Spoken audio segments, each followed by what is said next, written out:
Good morning, everyone. We're going to get this started. We're a little bit late on starting. Welcome to the summer 2015 meeting of the Pennsylvania Coal Caucus. I'm joined by our colleagues in the Senate today. It's a rare occurrence to see us all in one place. My name is State Representative Jeff Pyle. I serve the 60th Legislative District, Armstrong, Indiana, and Butler counties, and I've chaired Coal Caucus for about 8 years. Before I hand the mic over to this handsome gentleman to the camera's right of me, I have to get a few ground rules and housekeeping taken care of. An explanation of our format. It is budget season in Harrisburg and meeting rooms are at a premium. We are very limited on our time and have a little more than an hour before a committee is coming in for a voting meeting. Owing to these time limitations, I would ask all members of the Coal Caucus present if they have questions for our testifiers to please write them down and give them to the chairman of your caucus. In addition, one of our testifiers, PCA CEO, that was a whole lot of letters in a row, John Pippy, has agreed to stay after the hearing and answer questions. Before we start, a little bit of housekeeping. Our thanks to Coal Caucus member Sandy Major, who is the Majority Caucus chairperson, who made this room available to us. And on behalf of the entire caucus, I'm sure I speak that we all extend our warmest wishes to my aide, Miss Erica Gotzi, who handles most of the administrative stuff for Coal Caucus on the House side. She's recently had a serious setback in her health, and we all wish her the best. Now, without further ado, it's my honor to introduce this gentleman to the camera's right of me, Senator Eugene Yaw. Thank you, Mr. Chairman. I represent the 23rd Senatorial District, which is composed of Union County, Lycoming, Sullivan, Bradford, and the western part of Susquehanna County. We actually do have some coal mines in my district, and it's been an enlightening adventure to see them and to actually represent them in my prior life. We had a hearing last Thursday on anthracite in Scranton, and I see that some of the testifiers are probably going to say many of the same things, which is probably what we would expect in the Coal Caucus, that there will be a lot of crossover between anthracite and bituminous. But it's an industry that's really important to Pennsylvania, and we look forward to hearing whatever you have to say, and hopefully we can support that industry. So thank you, Mr. Chairman. Well, thank you, Senator Yaw. The other handsome man flanking me to the camera's left has been doing Coal Caucus with me for a very long time. State Representative and Coal Caucus Chairman Ted Harhide. Thank you, Mr. Chairman. Brief comments as you dictated to us earlier. I'm State Representative Ted Harhide, 58th Legislative District, Westmoreland County. Thank you, sir. Thank you, Chairman. Without further ado, I'm going to let the members, well, maybe we shouldn't do that, and just for the sake of speed. There are a number of members here today. Unfortunately, time won't allow us to let them introduce themselves. We're going to roll right into this. Our first testifier today is no stranger to the Pennsylvania government. He is a former senator that served with many of the people you see seated with me. Up first is the Chief Executive Officer of the Pennsylvania Coal Alliance, John Pippy. Take it away, Mr. Pippy. Thank you, Chairman Pyle, Chairman Yaw, distinguished members of both coal caucuses. It really is a privilege. It always is a privilege to come up and speak in front of you. And given the time constraints, we have packets that our group put together that has the detailed testimony. I haven't been in your seat in the past. I don't think you'd appreciate me to read that testimony verbatim, but what I'd like to do is go over a set of about 13 slides, so not an extremely long presentation, just to highlight where we are as an industry, establish some baseline facts. One of the issues that we're dealing with as we deal with, and I'll put in quotations, the federal government's greenhouse gas, quote, clean power plan. Can you hold 1 second? For the members who have their back to the screen that can't see it, all this information is in your packet. Yes, there are copies of each the slide deck in the black folders that you have, so I think you could just follow along. But what we want to do is establish some of the baseline facts. We're anticipating the Clean Power Plan to be released, the final version from the federal government Late July, early August is what we're hearing. They were actually required to release it a couple weeks ago, June 1st, but they're delayed, and I think part of the problem is that the numbers aren't adding up. So let's, next slide. Or I guess I'm running on myself. The Pennsylvania coal lines, for those who don't know, we represent the bituminous side. As Chairman Yaw mentioned, there is a strong anthracite presence in northeastern PA. So what does that mean to Pennsylvania? Over 300 member companies and about 90% of Pennsylvania's annual coal production. We support over 36,000 jobs. Over 8,000 of them are direct mining, and then you have the multiplier effect. These are hard numbers. We've had 2 economic studies done since 2012. If I was given this presentation 2 years ago, I would have told you we had 41,000 jobs. So we have started to feel the impact, and this is very real. What's unique or great about the coal jobs are that in the counties they work in, on average, you're making $30,000 more than their peers outside the energy industry. So with an average salary of over $72,000. So when we talk about family-sustaining jobs, jobs that help your communities, that's what we have. And it's about $4 billion to our economy here in the Commonwealth of Pennsylvania. Total production, 67 million tons. That's number 4. If you're wondering who 1, 2, 2, and 3 are, Wyoming's number 1. They basically farm the coal. It's very shallow. They can just scoop it up with big trucks. And then we get into traditional northern Appalachia, which is West Virginia at about 120 million, Kentucky a little under 100 million, and then Pennsylvania. So we're the 4th largest. We are very fortunate in Pennsylvania to have a diverse portfolio, including coal, nuclear, natural gas, and renewables. I was here when we passed the Alternative Energy Portfolio Standard, and we'll get into that a little later. But Pennsylvania has benefited significantly over the years because of coal here. Although we do have a legacy, and one of the legacies is we operated in an environment years ago, like everyone else did, that didn't have the proper set of rules, and so what we have done over the last couple generations, really, since the 70s, is you've seen the operators of today helping improve and fix the legacy of yesteryear. And here in Pennsylvania, we've received over $1.1 billion from the Reclamation Fund at the federal level. We've cleaned up over 67,000 acres of previously abandoned mine lands at no cost to Commonwealth of taxpayers. And this is a key component because as you see this industry, we're declining and having challenges. If we were to go away, a lot of this reclamation and work that is occurring won't be done.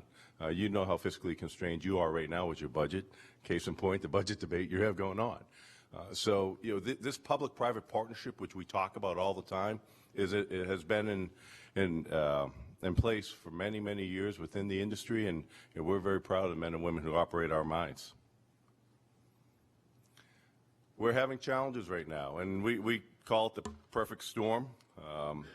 We have cyclical market conditions, which we have dealt with in the past, but if you add on top of it the regulatory assault that we're feeling, and I'll get into in very specific detail why I call it an assault, you've had a scenario now where because of the unnaturally low price of gas, and the gas people would tell you they wish the price was a little more consistent with their cost of actually taking it out of the ground. You take that low price of natural gas, you take a stagnant economy, and then you add on no future capital because the regulations are anti-fossil fuel in general, but specifically targeted at coal power generation. You now have a scenario where you're not putting any money into capital. We're closing down over 5,700 megawatts of existing power, and it becomes very difficult to see how coal maintains its viability unless we have some type of change on the regulatory side. And what's great about our industry is we're not asking for a handout or tax incentives. We're saying let the free market do its job, look at what's going on globally, look at the real impacts, and then come up with a plan that makes sense. We do benefit here in Pennsylvania of having low-cost electricity generation. That's good for our consumers, and that's also very, very good for our manufacturers. As a matter of fact, 85% of the coal that's mined on the bituminous side goes to power generation. So we are tied in with electricity generation. We still have the steel component. I used to work for U.S. Steel at Clear Coke Works, so we used to receive much of that coal that came in and made into coke. That's important, but if you look at Pennsylvania coal specifically and then nationally, it's power generation where the majority of that is going. We have shown that over the last 40 years, even as we've seen increases in coal usage, our emissions have decreased by over 85%. And in some areas, or the particulate areas, over 90%. And why is that? It's because as we've gone along, we've increased our technology. A lot of it was mandated by the government. But what happened in the past, and this is key, is that these changes were part of a deliberative legislative debate. And all sides had their say. And they came up with something that was workable, that still met the goals, and that really has seen our nation progress. That's not what's happening right now in Washington. It's coming from the regulators. Very little debate. At best, you're allowed to comment, of which you don't get much feedback, and they're usurping the entire legislative process. And I think that's why the numbers don't add up, is because it hasn't been vetted, similar to legislation you pass. Even the best bill, once it goes through a vetting process, you probably find one or two things that you want to change. This never went through the vetting process, and we're finding many things. So there are 4 building blocks for compliance, and you guys know I'm an environmental engineer, so I want to get into a little of the detail as to why this is a challenge. Beyond our concerns, there are some very realistic challenges. Those building blocks that some people would say are flexible, that we would argue, if you look at reality, aren't flexible, required 4 things. 1, the heat rate efficiency improvements at the electric generating units. 2, load shifting or redispatching, which is shifting baseload generation from coal to a natural gas combined cycle. 3, renewable generation increases. And 4, demand side energy efficiency programs to reduce the demand side. So I'm going to go into those very quickly. On the heat rate side, efficiency side, this option does not address if the EPA wants to exempt such upgrades from the new source review triggering mechanisms.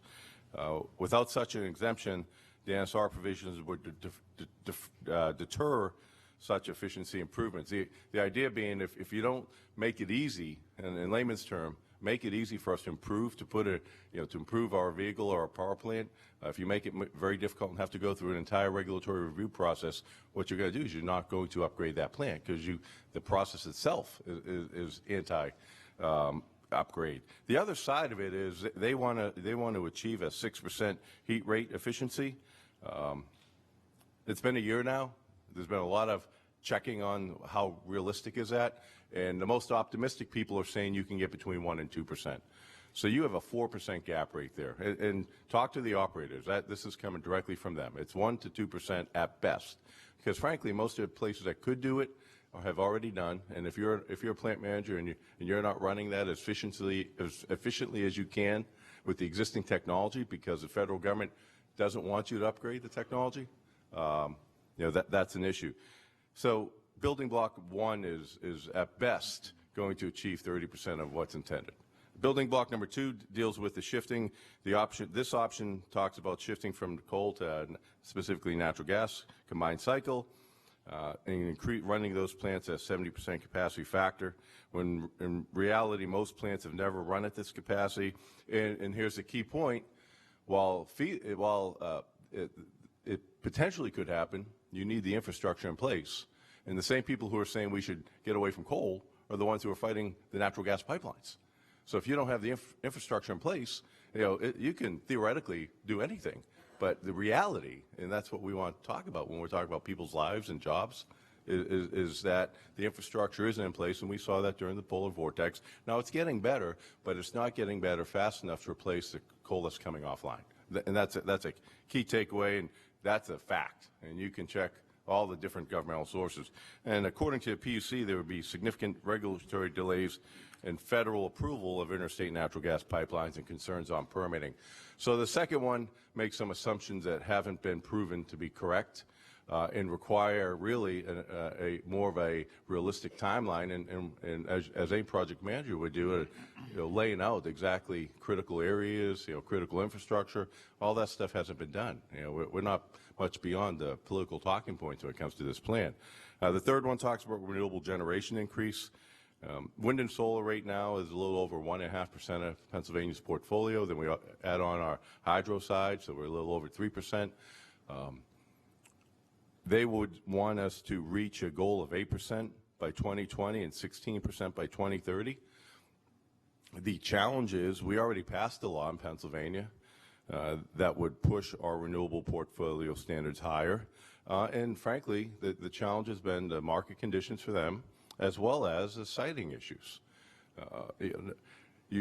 Once again, theoretically, it'd be great if, well, I don't think it'd be great, but there is an argument that you could potentially increase renewables to a level that we've never seen. But in reality, no one has laid out the plan on how you do that. And frankly, you have the intermittent issues with the renewables, and how do you work that out in the grid? We already have challenges with the small percentage. So these are all real world problems that frankly other places around the world have been struggling with as well.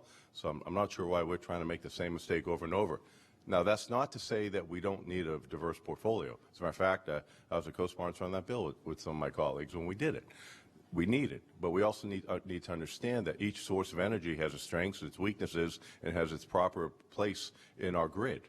And there's no reason why we can't grow for everyone. A takeaway for you, and it's not on my slide, but it is in other slides that I give out. In the next 20 years, the world's going to need twice as much energy as we have right now. So this isn't a shrinking pie that people are trying to maintain their slice in. There is plenty of room for everyone to grow, and it would work best if we were a leader in showing how to have low-cost fossil fuels like natural gas and coal, improving our renewable capacity, as well as growing the nuclear side. And then the final side is the demand-side energy efficiency program.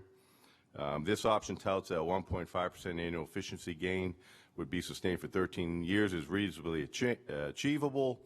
However, in the EPA's own greenhouse gas abatement measures, their technical document, the one written by people who actually did the analysis, shows that between 2006 and 2010, only one state, Vermont, sustained such a high energy efficiency rate.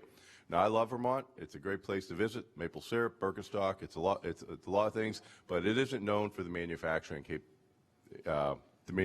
base, and that's an issue. So once again, you got to have a national plan, but you also have to have your own regional strategies. And to hit us with something that only applied to Vermont, I'm not sure is appropriate given the size of our state, the fact that we're an energy exporter, all those things associated with what you want as a leader on the manufacturing energy side. So what does this mean? This map shows it. We've already lost over 5,700 megawatts of coal-fired power just here in Pennsylvania. This shows some of the plants that are going offline. To put this in perspective, PJM interconnection grid was over 99% grid utilization. Do you guys remember the polar vortex about 2 years ago? The issue was we didn't have enough energy. We were within, depending on who you talk to, 500 to 700 megawatts of having rolling brownouts. And the reality is we've already closed 5,700 megawatts. So we're not making this up. I mean, these are hard numbers that you can get from the IEA or the EIA. The EIA is the Federal Government Energy Information Association, or agency, excuse me. And this actually, the irony is, it happened in D.C. If you look at that slide, it talks about a rolling brownout. And why was there a brownout? Because a year prior, they actually closed the coal-fired power plant to provide the backup electricity. It didn't get a lot of coverage, which I think is ironic. So we're really close. We're at that critical stage now where they're literally having to chase electrons, and we haven't even seen all the plants go offline that are scheduled to go offline. So we're having significant issues here. One thing I haven't discussed a lot, because we spent all our time focusing on the reliability issues and the price of electricity, is the impact it would have. Pennsylvania is a diverse community. Yes, Mr. Chairman, you have a question? Pennsylvania is a diverse community over 2.4 million middle to low-income families spend 19 to 20% of their after-tax income on energy. So 1 out of every $5 has to pay for energy in a state where we have nuclear, natural gas, coal, and renewables. Our people should be having the lowest cost energy in the country. We're better than the Northeast, but we're not where we should be. And we got to take advantage of our natural resources. The EPA has admitted this rule will cause an increase in electric rates, and the National Economic Research Associates predicted the rule will cause a 14 and 20% electric rate in Pennsylvania, and that's annual. And that's because of the shifting to more expensive sources of electricity. So you have a very real impact on the people who will be hit the hardest of the low income, less than $50,000 a year, and that is 49% of your constituents. 49% of the people in Pennsylvania fall under that category. So this isn't a small group of people. Even if it was, it wouldn't be the right thing to do. But it's a tremendous impact, and that doesn't even get into the economic side on the manufacturing. So I mentioned quotations of Clean Power Plan earlier. Carbon emissions from total U.S. fired power plant fleet accounts for less than 3% of the world globally, and we really cut our slide deck. But one of my favorite graphs is a chart where you plot the EIA data, and it shows that basically if the plan passes as written and goes into effect, you see less than a 1% impact on global CO2 emissions. If it doesn't go into effect, you see less than 1% impact. If you accept all the data, you don't take into account any natural variation. Assume, based on their own numbers, you're looking at the thickness of 3 sheets of paper in total increase. So when people say we need to pass this plan because Florida and Long Island are going to go underwater, they're lying. I mean, because you pass this plan or not, whether you pass this or not, you're looking at such a small percentage. I mean, that just isn't. So I mean, that's tossing a red herring in there just to try to scare people. But I can say that with confidence because I use their own numbers. And I think we have to start looking at the real numbers because we're starting to really impact people. A couple other things is that we are a nation who people say, well, we need to take the lead. Well, here in Pennsylvania, through the leadership of many in front of me right now, we did take the lead in the mid-2000s. Whether it be demand response or on the portfolio side. We've seen we're going to see almost a 22% and up to a 29% reduction in CO2 emissions here in Pennsylvania from 2005 to 2022. Those are new DEP numbers. You measure that against any nation. We used to talk about how we were the 17th largest nation. You measure that against any nation, we're a leader already. And frankly, we're a leader because Pennsylvania coal has taken a hit. And we've seen significant reductions in our utilization. So to argue that we haven't taken the steps necessary just isn't true as well. If we lose our low-cost energy option, we will start to see the outward migration once again of jobs to other areas where the cost of energy is less expensive. That's reality. And you've seen it now in some states. And we should be importing and creating and growing manufacturing, family-sustaining jobs. But if this plan is allowed to go through as written, that option I think would go away. As I mentioned earlier, that while they say it's flexible, I just outlined 4 reasons for the building blocks and why they don't add up. The reality is, and actually one of the other panelists here is the one that did the analysis, you would see about a 70% reduction or so in coal utilization in the Commonwealth of Pennsylvania. So that's a big number. That's a lot of jobs. That's a lot of impact.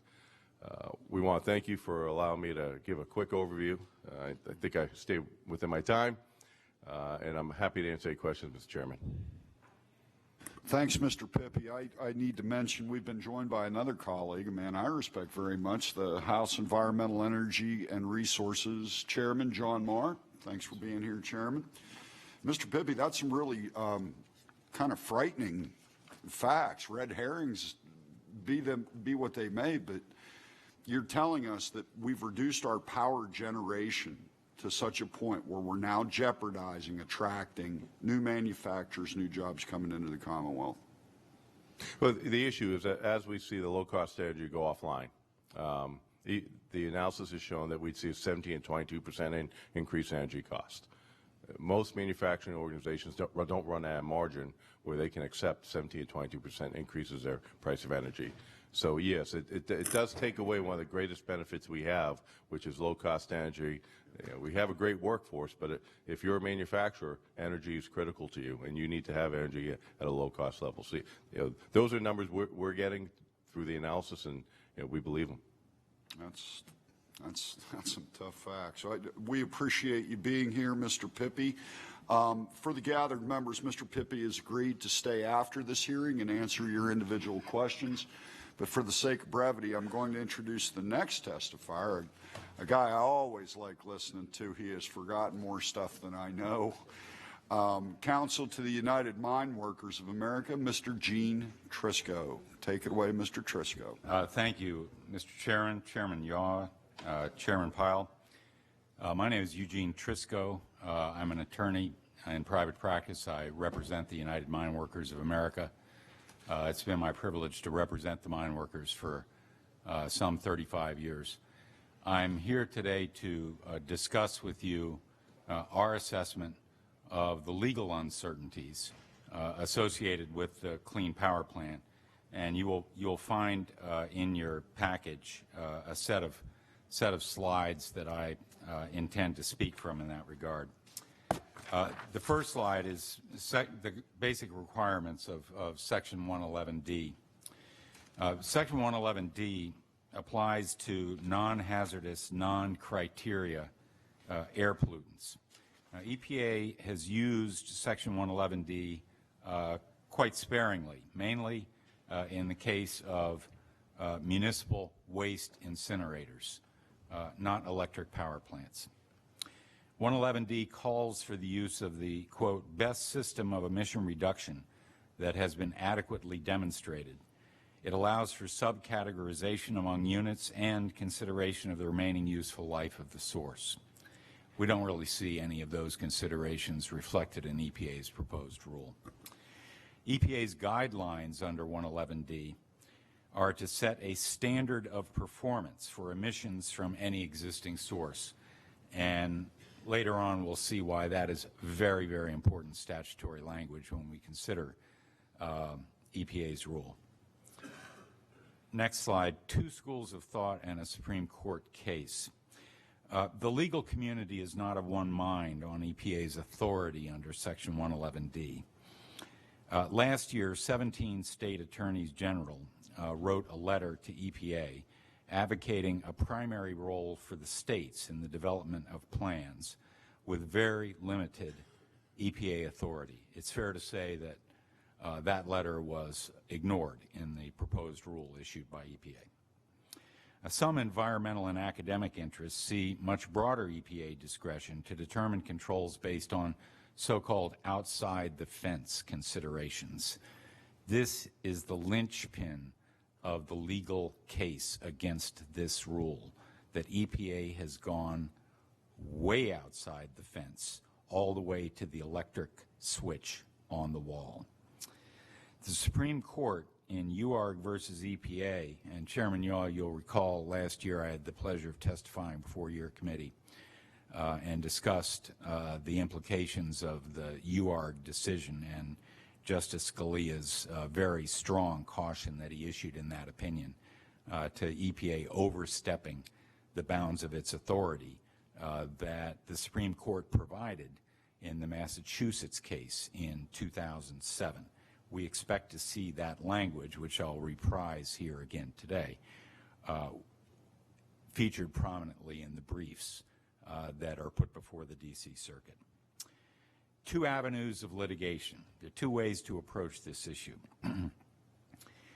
Murray Energy and 12 state attorney generals sought an extraordinary writ from the D.C. Circuit. This is in a case filed earlier this year, seeking nullification of EPA's proposed 111D plan, arguing that 111D does not apply to sources that are already subject to Section 112 MACT standards. This is a statutory construction issue.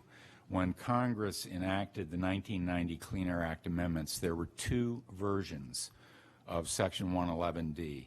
There was a House version that said if a plant is already subject to a MACT, and utilities are subject to mercury MACT requirements, if a plant is already subject to hazardous air pollutant regulation under Section 112, then this section does not apply.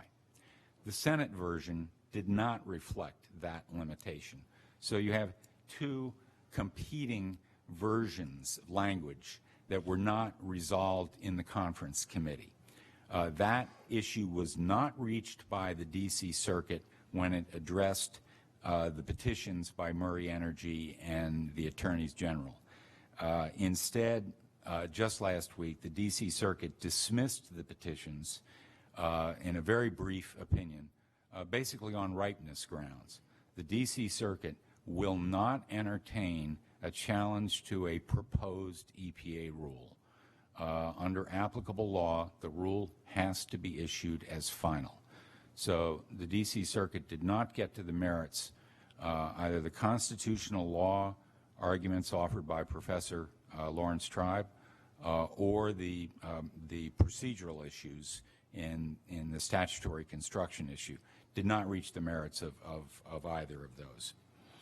Subsequent petitions for review of the final rule, which we expect to come out later this summer, will restate the statutory construction issue and challenge the rule on substantive grounds, such as EPA's lack of authority to impose renewable energy or energy efficiency requirements outside the fence. Now, I'd like to walk you through a survey that was conducted in April of 130 environmental lawyers and law professors. This survey will be published next month in Electricity Journal. The surveyed lawyers were members of the American Bar Association Environment Section and members of the American College of Environmental Lawyers. The survey was quite brief. I was one of the survey respondents on behalf of ACOEL. The survey was quite brief, and I'll walk you through the findings of it. Basically, the respondents were divided almost equally. 59 respondents said that the rule was legal, and 58 said the rule was illegal. Now, of the 60-odd lawyers who indicated their opinion that the rule was legal, one half of them were law professors.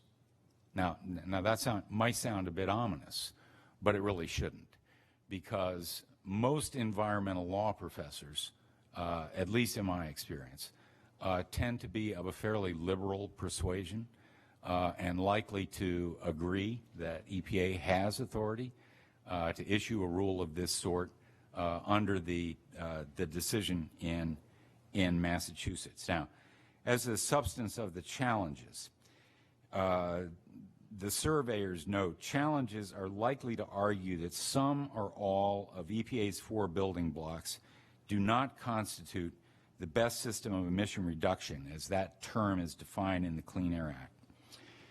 Since Congress enacted the Act, the EPA has established more than 60 standards under a separate provision for new sources, Section 111B, using the same best system of emission reduction determination that is used for setting standards under Section 111D for existing sources.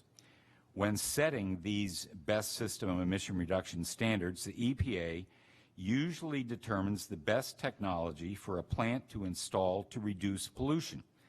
But the EPA is proposing something quite different in its Clean Power Plan. Instead of looking at what technology is available at the plant level or inside the fence of the plant, the EPA is proposing instead to look at what actions the state could take on a statewide basis to reduce CO2 emissions from all of the affected sources in the state. Under Section 111D, EPA can establish standards of performance for any existing source. Section 111A then defines standard of performance, and this is critical, as a standard which reflects the degree of emission limitation achievable through the application of the best system of emission reduction. It doesn't say by the best system of renewable energy deployment. It doesn't say by the best system of energy efficiency improvement that may have been adopted by the state of Vermont. It talks about the application of controls at power plants to achieve an emission limitation. That's what Section 111D calls for. EPA is interpreting the word system to allow it to set each state's CO2 emission rate based on the best technology available for the state's entire electric system.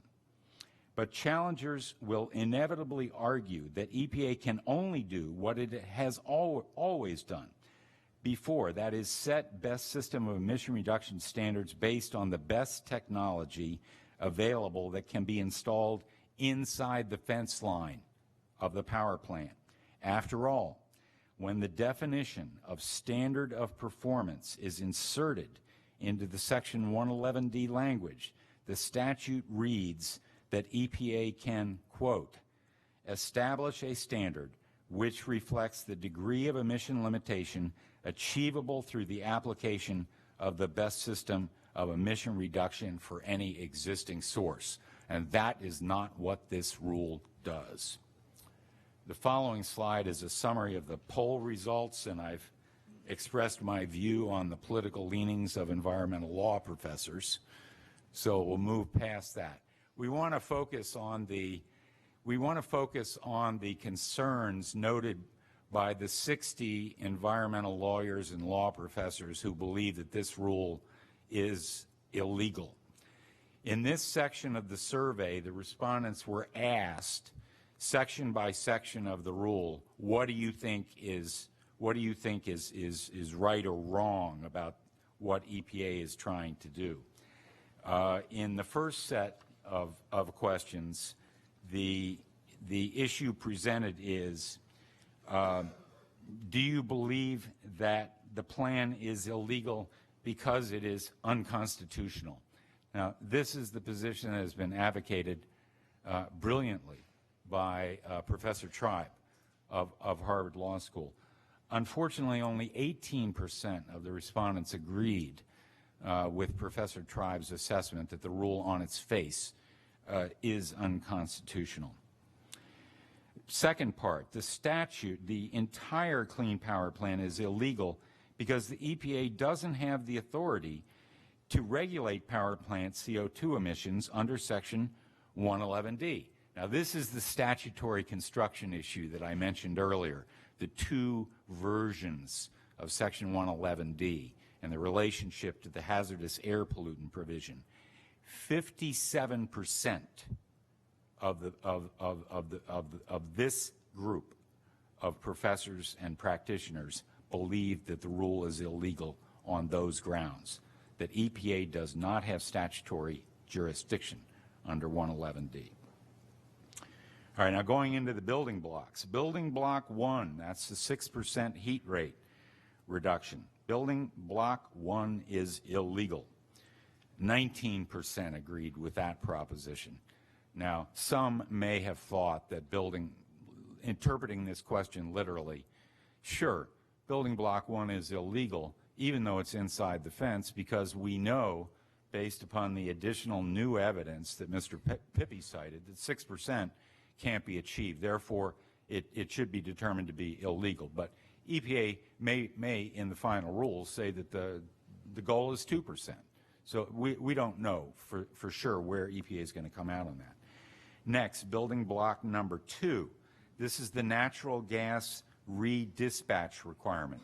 You lower the utilization of coal plants and you ramp up the utilization of natural gas plants.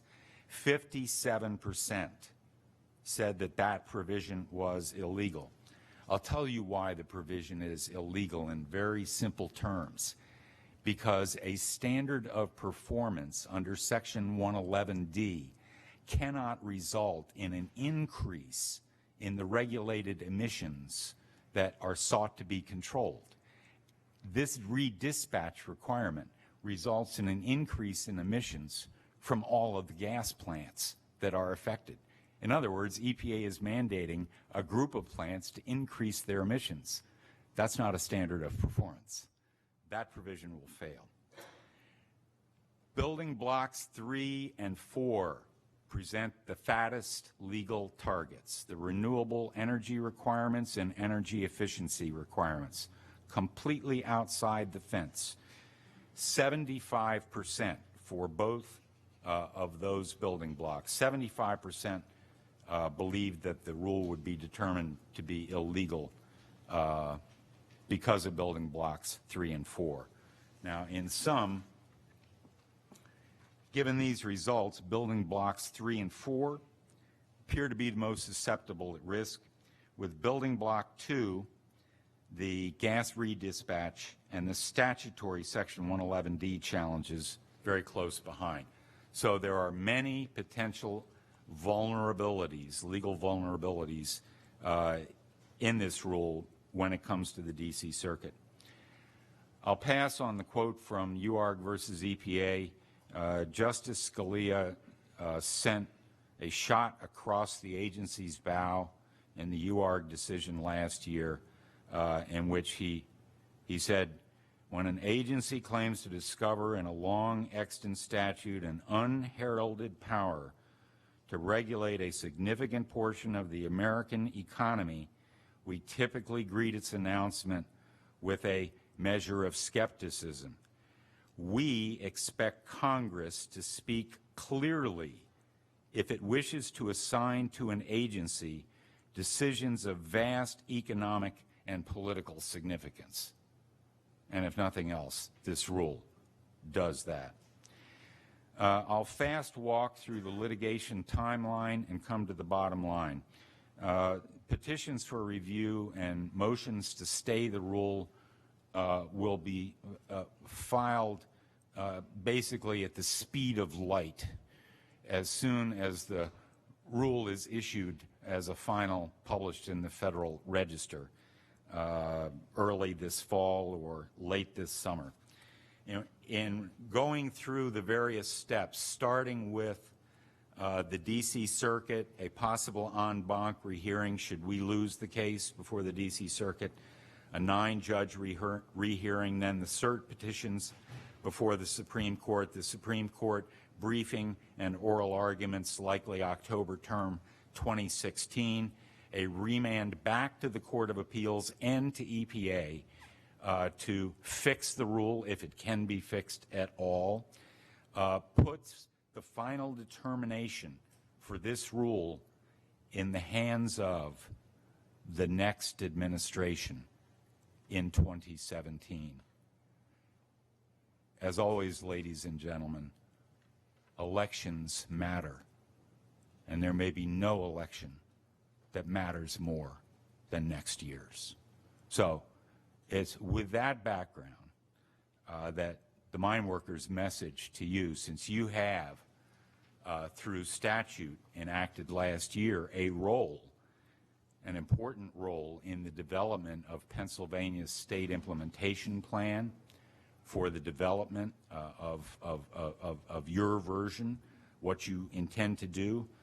Our advice is that you should exercise great caution in the development of your response to the Clean Power Plan, because the final rule, and by final rule I'm referring to the one that comes out in the year 2017 under another administration, may be dramatically different than the rule issued in August of this year. Thank you very much. Always a pleasure listening to you, Mr. Triscoe. Take it away, Chairman Harhide. Mr. Triscoe, I'd just like to thank you for your testimony. You hit on all of the major facts, and to digress back to Mr. Pippi, I want to say that I think we could work in tandem with renewables, but they've chosen not to. Very disappointed in the federal EPA and the manner in which they operate, just buying themselves time. But I, again, thank you very much for documenting it for us so that everybody could see across the board, both sides of the aisle, where we stand and where our fight is. Thank you again. Appreciate it very much. Thank you. I'd just like to thank you for your testimony, excuse me, and make a comment. In listening to your comments, it should make a lot of people here angry, because it sounds to me like we have a system of regulations, or regulations are being imposed, and they're directly against any diversity, and everything I've ever heard about diversity is that's the way you should do things, whether it's your personal investments or whatever.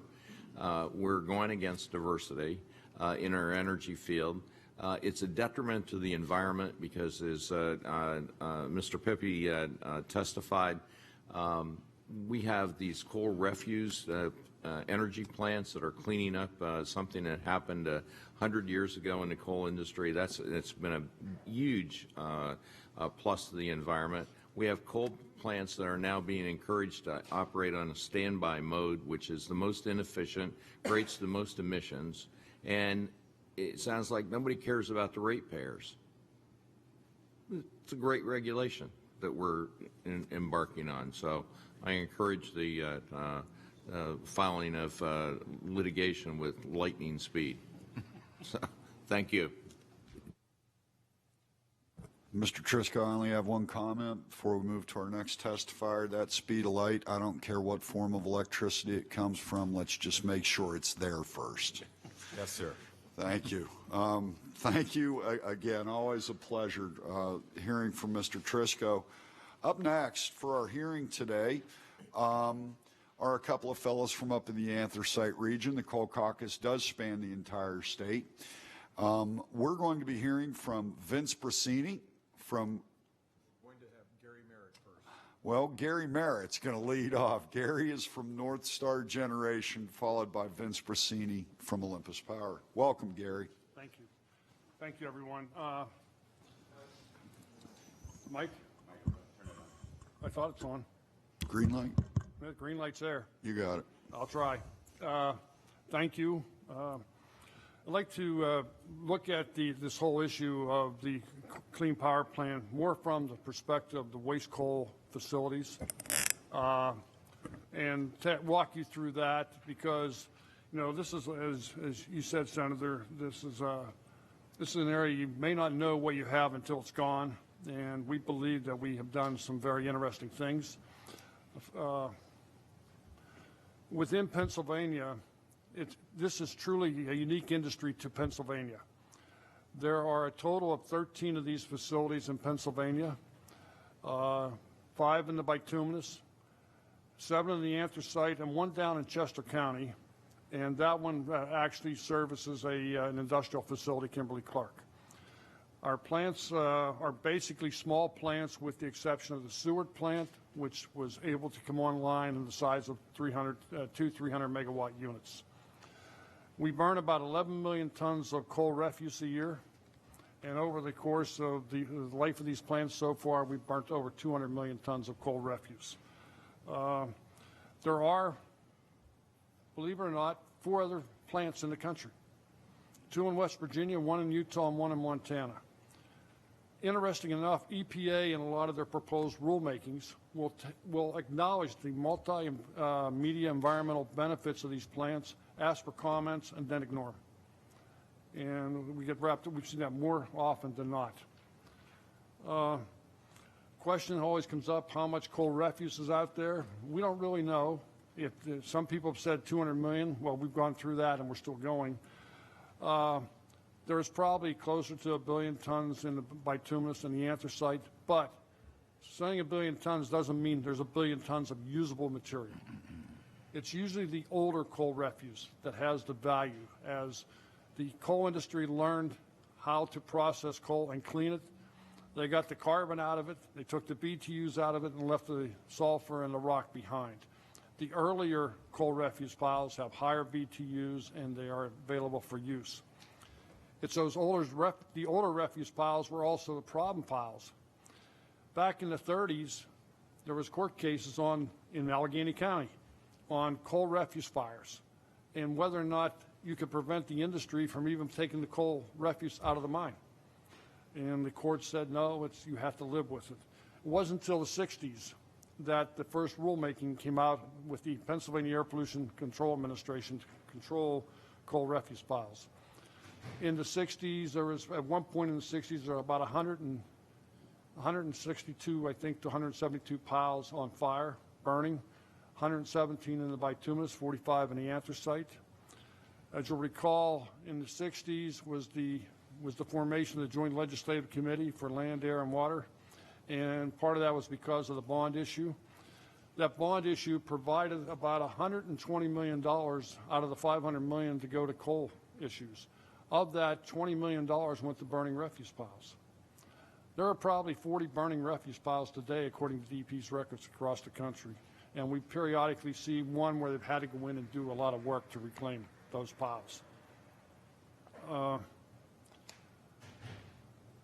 If the state was to reclaim these piles, you're talking somewhere in the neighborhood of $40,000 to $100,000 an acre. The costs are tied to the physical reclamation of the grading, the vegetation, bringing in topsoil, and more often than not, two things are not necessarily addressed. Water quality, if there's a discharge because they can't afford long-term treatment, or the potential for these fire piles to catch on fire in the future. These facilities have, these coal refuse piles are part of the impact of mine drainage on our streams. You know, we've impacted 3,300 plus miles of streams in Pennsylvania. And as Mr. Pippi said earlier, this is a major issue. It's $15 billion plus.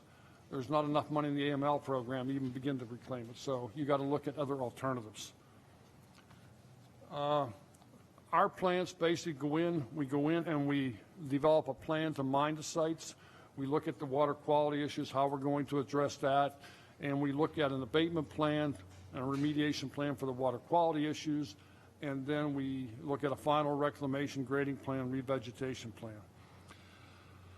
We use the ash from our facilities because they meet Pennsylvania's criteria for the beneficial use of coal ash in mine land reclamation.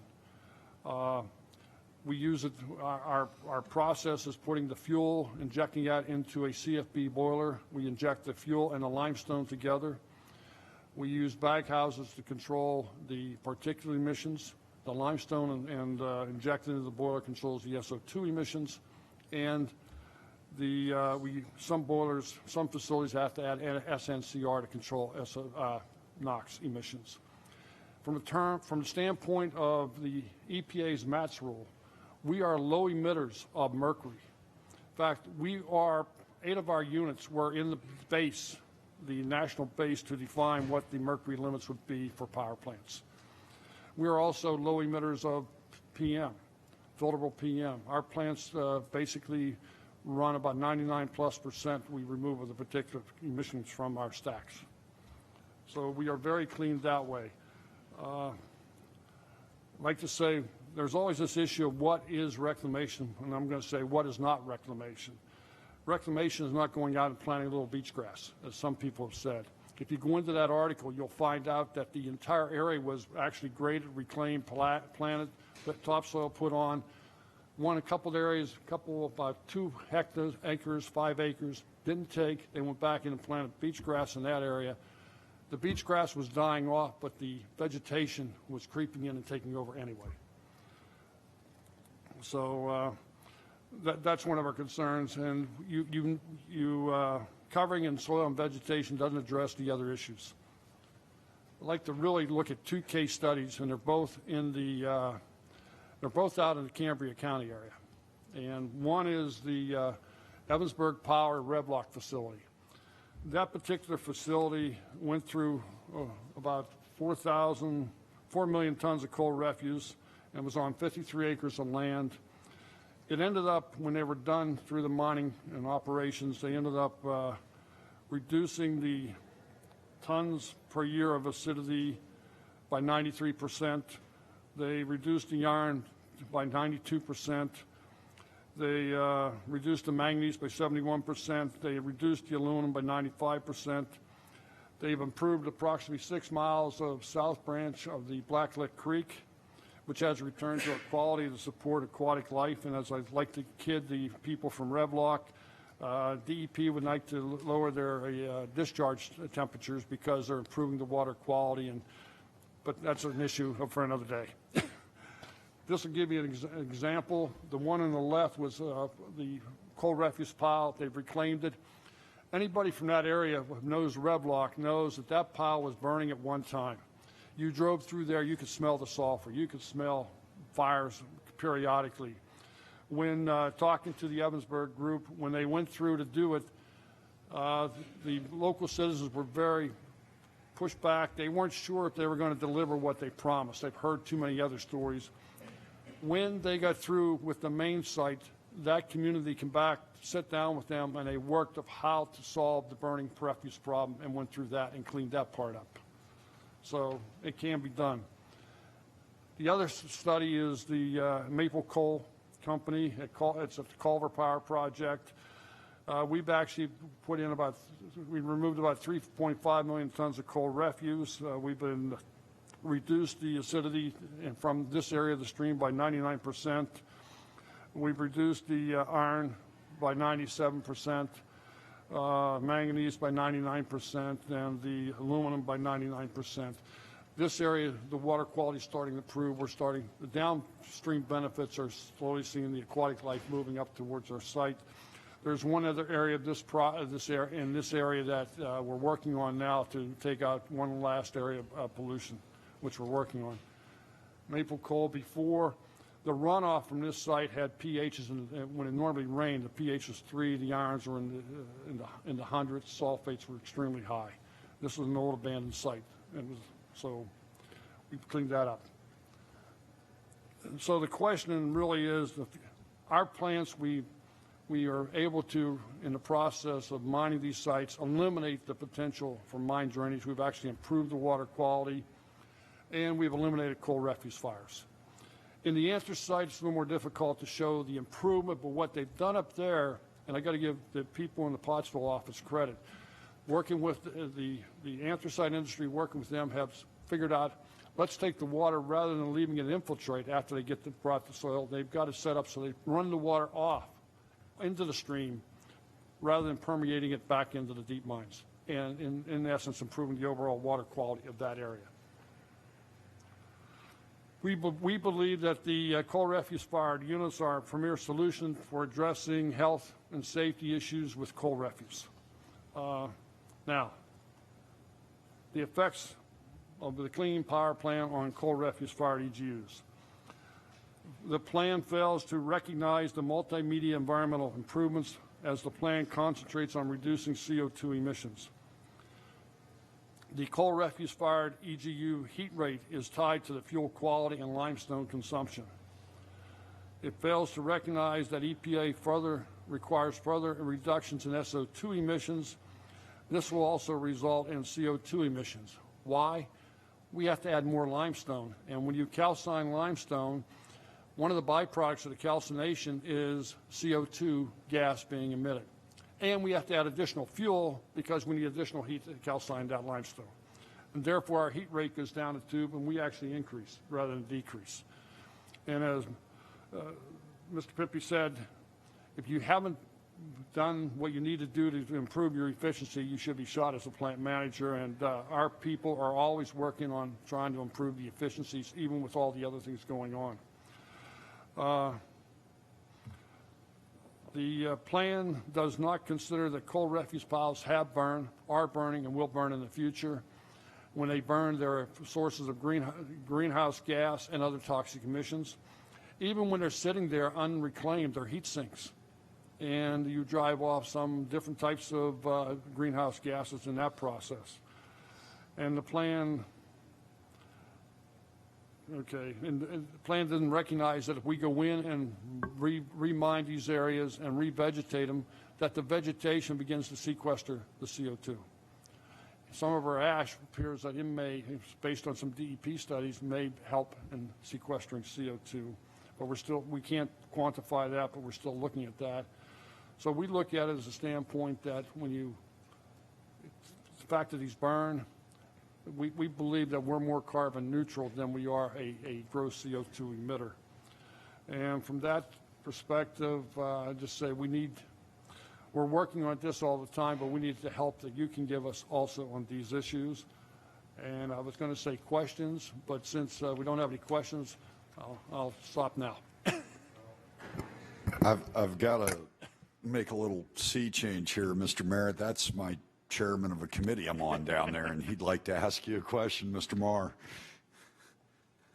Well, it seems to me that this generation of Pennsylvania inherited all these coal piles, and in some cases, you can really call them coal refuse mountains. Yes. I mean, they're not just like something you'd see in someone's backyard of a pile of something. These things are mountains. And has the EPA suggested any remediation solution? Rather that under this rule, they would simply have Pennsylvania exist with these environmental hazards for forever? There's nothing to be done here other than to burn it, right? That's right. And what the first comment out of EPA has been to us, well, that's an OSM issue. They have the AML fund to reclaim it back. OSM? The Federal Office of Surface Mining. I see. Where Mr. Pippy said that the monies that are coming in, the $1.1 billion, comes from a fund. It's interesting. That fund is paid for by the mining industry, the coal mining industry. They have to pay a royalty into that fund. So I was thinking for a moment there the OSM stood for not my problem. Well, it's sort of the same thing, but they try to quantify it a little bit later. Well, it seems to me, it was fascinating. I did not understand. I knew Pennsylvania really was the heart of the coal refuse pile issue in the nation, but I did not understand that beyond the borders of Pennsylvania, there are only 4 plants in the nation. Is that correct? That's correct, and I can give you a reason for that. I guess my point is that then EPA, we're really sort of an orphan in this aspect of the Clean Power Plan. That this is so very important to Pennsylvania, but to other states it really doesn't register, and EPA seems to have chosen to be blind to our particular plight rather than to consider it. That's how we view it too, sir. Thank you. Thanks, Chairman Marr. Mr. Merritt, I just for the sake of everybody's information, I do live fairly close to a reburner. And these are beautiful operations. I mean, I grew up with hillsides that were orange from bony piles from the last and the previous century before that. And when an operation like Robindale, Culver, operates, not only are they generating electricity, they're also cleaning up those giant, rusty, bony piles that attach themselves to the hills and valleys of where I live. Thank you very much, Mr. Merritt. We're going to move now to Mr. Vince Brasini of Olympus Power. Take it away, Vince. Thank you very much. I appreciate the opportunity to be here to testify before the committee. I'm testifying on behalf of our investments in anthracite and bituminous coal refuse-fired units, as well as our investment in traditional coal-fired generation. And, importantly, Olympus Power coal refuse-fired facilities are all members of ARIPA. I'm here to express the concerns with the Clean Power Plan because this regulation is part of a changing regulatory process that is to provide more opportunities for environmental regulators to make policy decisions about broader social and economic outcomes. EPA's proposed Clean Power Plan is a good example of a regulation that is attempting to redefine how an environmental agency can become the agent of change by requiring states' environmental agencies to prepare and implement comprehensive state energy plans that include not only the soon-to-be affected existing fossil fuel-fired electric generators, but also other electric generation and efficiency programs which they are not authorized to regulate. In that proposal, EPA identified goals for carbon dioxide reductions from existing fossil fuel-fired electric generating units that are far beyond what those units can accomplish, and then allows so-called flexibility in how that can be accomplished. From a practical standpoint, that flexibility is an illusion. If all of the available options are used to develop the goals, then all of those same options are all that really are available to achieve those goals. So simply, to achieve the carbon dioxide reduction goals from the existing generators, the plan must significantly reduce or limit the use of coal and coal refuse, and then mandate other resources to provide the necessary electricity to preserve electric grid reliability. The regulation appears to be drafted to speed the retirement of coal-fired and coal refuse-fired electric generation units in the United States and to provide mandated markets for other electricity resources. This is particularly true in states in Pennsylvania, like Pennsylvania, where the generators participate in a competitive wholesale electric market. To make matters worse, there is no acknowledgement of the multimedia environmental benefits of the coal refuse reclamation to energy industry in Pennsylvania.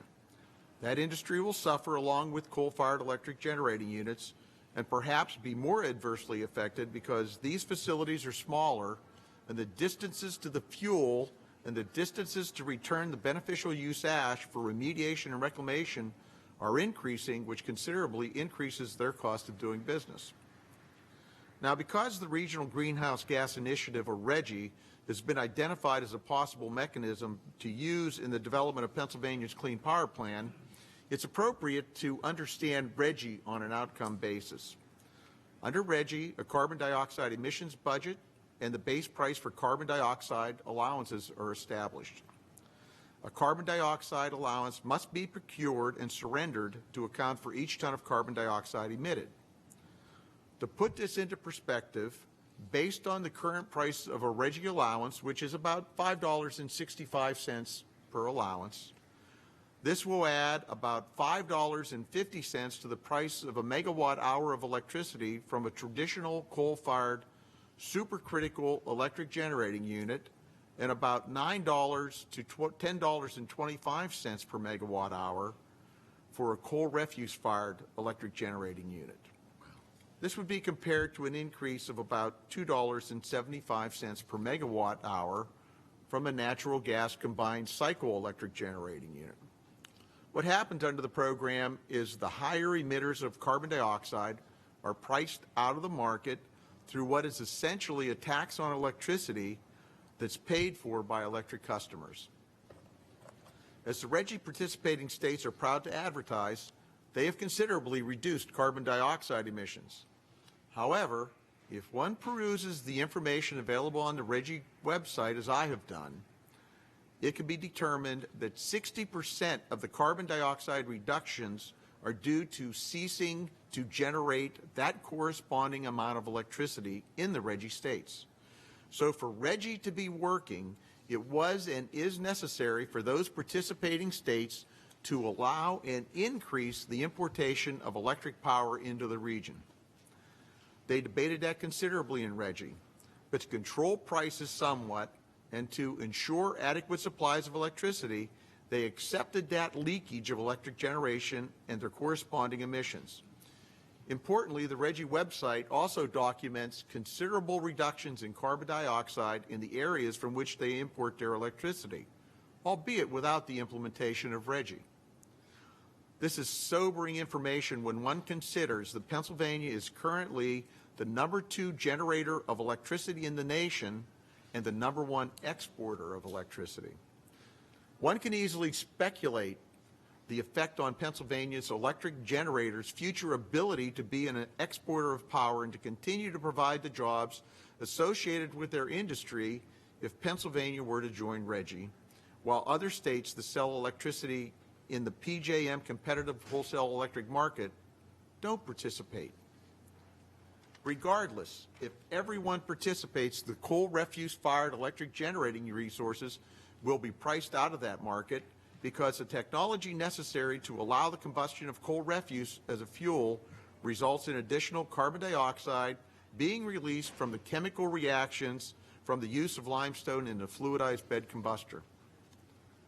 Now, it is worth noting that there is a legal means to include the use of electric generation and energy efficiency resources, which Pennsylvania DEP does not have the authority to regulate under Section 111D.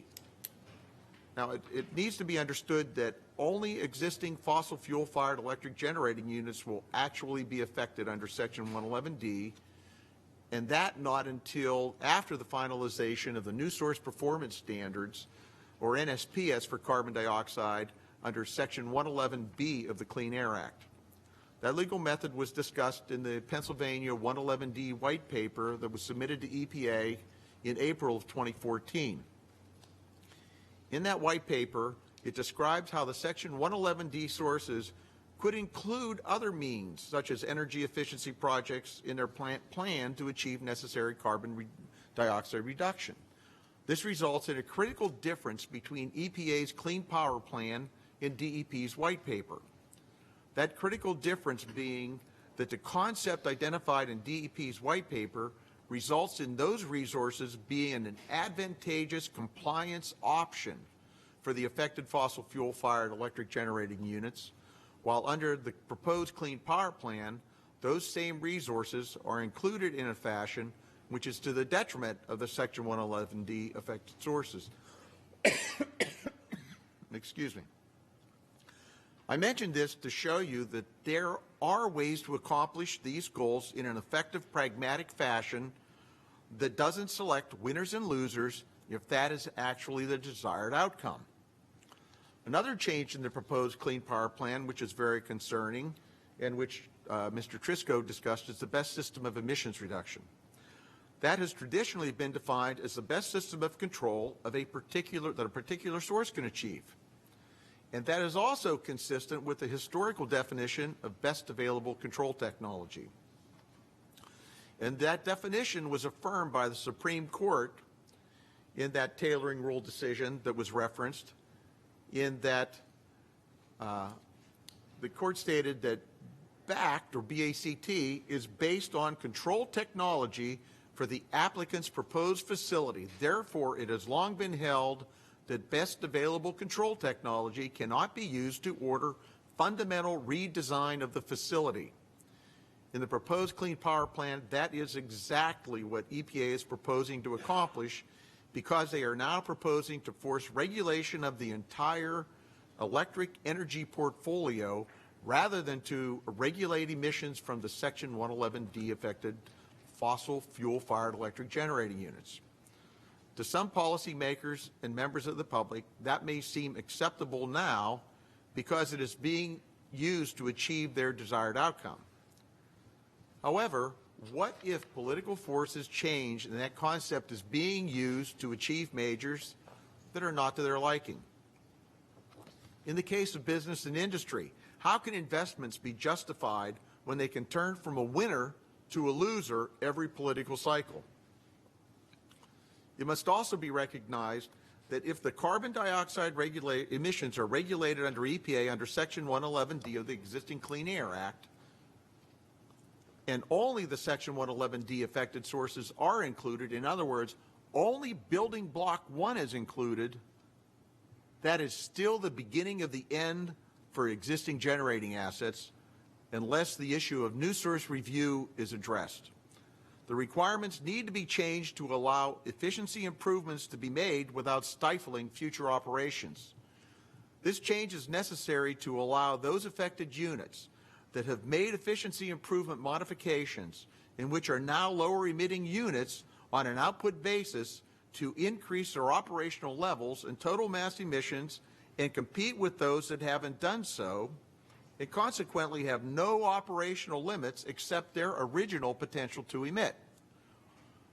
That sort of change will better accomplish the desired outcomes of carbon dioxide reduction rather than the current situation that favor those who have done nothing.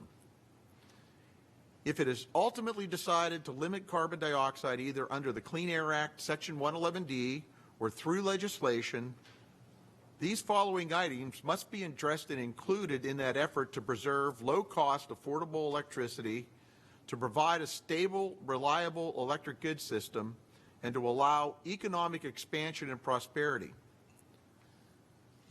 These include, first and most importantly, The states should establish the carbon dioxide reductions that are achievable within their jurisdictions. The states know best what can be accomplished within their jurisdictions, and besides, EPA has made many technical errors in the regulatory process because they don't understand the assets within the states as well as the states do. Stay inside the fence to establish the targets. In other words, only directly regulate the affected sources. Address new source review applicability issues so that sources that implement efficiency improvements aren't limited in their operations or potential to emit except as dictated by other regulatory, permitted, or modeled limits. Don't pick winners and losers by trying to price certain fuel sources out of the market. Instead, allow the economics and markets to establish the metrics and give everyone a chance to be successful. Maintain the traditional best system of emissions reduction. Only regulate the affected source. Do not use this requirement to pick winners and losers. Make the new source review applicability changes available to all sources of greenhouse gas emissions, not just those regulated under Section 111D or some other requirement. This will result in carbon dioxide and other emissions being reduced from industries and sources that aren't even part of a legislative or regulatory carbon dioxide reduction program. Consider early reductions as credible towards a target. Don't discount a reduction or set a steeper target because a reduction occurred previously. Stop the no good deed goes unpunished aspect of the environmental regulation. I'm almost done. Provide credit for all reductions. Allow inclusion of non-affected sources. Allow sources to join multi-state regional trading programs. Provide as much compliance opportunity as possible. Allow units to trade and average across state borders. Allow this to occur even if they aren't part of a formal multi-state program. Allow trading and averaging without allowances because the quantification is the same and the allowances may just increase the price of the program. And allow markets to function. Don't manipulate the markets as was done under the demand response. And recognize that there are differences between rate-based and competitive energy markets, and avoid RGGI programs which serve nothing but to increase the price of energy, and recognize the significant multimedia benefits that some industries like the coal refuse-fired generators provide. And thank you for the opportunity. You really didn't need to rush. That was really great, informative stuff. I saw people looking at your watch. Well, you just saw half the Judiciary Committee walk in. They've got the room next. To close it up, I'm going to go with my chairman. Any comments? Thank you, Representative Pyle, and thank you for organizing this hearing of the Coal Caucus on a bipartisan, bicameral basis. I think it was very helpful. With respect to your testimony, I've got so many things I'd like to talk about, but we do have a scant amount of time. And so I'll offer some observations, and if you think any of them are misunderstanding your testimony, let me know. It sounds like Reggie's actual application has really been NIMBY, that those that are burdened by these Reggie agreements and artificial economic triggers basically have just shut down production, and therefore they go, okay, our greenhouse gases are decreased because we're not generating here anymore. That's for the most part, over half, 60%, is due to them not making electricity in the Reggie participating states. Now, Before, Section 111D has been around for decades, I think, yes. right? Yeah, it's been. And until this Clean Power Plan was imagined by the federal government, had anyone ever proposed a rule under Section 111D that applied to coal plants? Not specifically to the coal plants. Because it was been always deemed to be 111D dealt with plants that weren't otherwise regulated for mercury. Well, no, but I think what's important to recognize that 111D was actually proposed under the initial program to implement what was then Clear Skies and became CARE, because people have looked at 111D as being the mechanism in the Clean Air Act that allows things like trading programs and averaging programs to occur Pull the plug. in the current regulation. And this is actually part of the argument around should you regulate carbon dioxide under the Clean Air Act? Because the Clean Air Act was not really envisioned to regulate carbon dioxide, and it's just, and there's a lot of reasons why, if you were going to regulate carbon dioxide, you would want to regulate it under 111D, if that's how you're going to do it. But frankly, I don't believe the Clean Air Act is the best mechanism to accomplish this. I Chairman, not to, interrupt, I would happen to agree. And I think what we've learned today is this is a discussion that has to be had. And if I could invite our testifiers back another time, I'd love to do that. Many thanks again to Majority Caucus Chairperson Sandy Major for making the room available. The judiciary people are chomping at the bit to get their hearing going. I'll be carrying a letter today for members of the Coal Caucus. Please look me up, and Mr. PCA CEO John Pippy is available for your questioning. Thank you, everybody, for coming. Thank you. Thank you.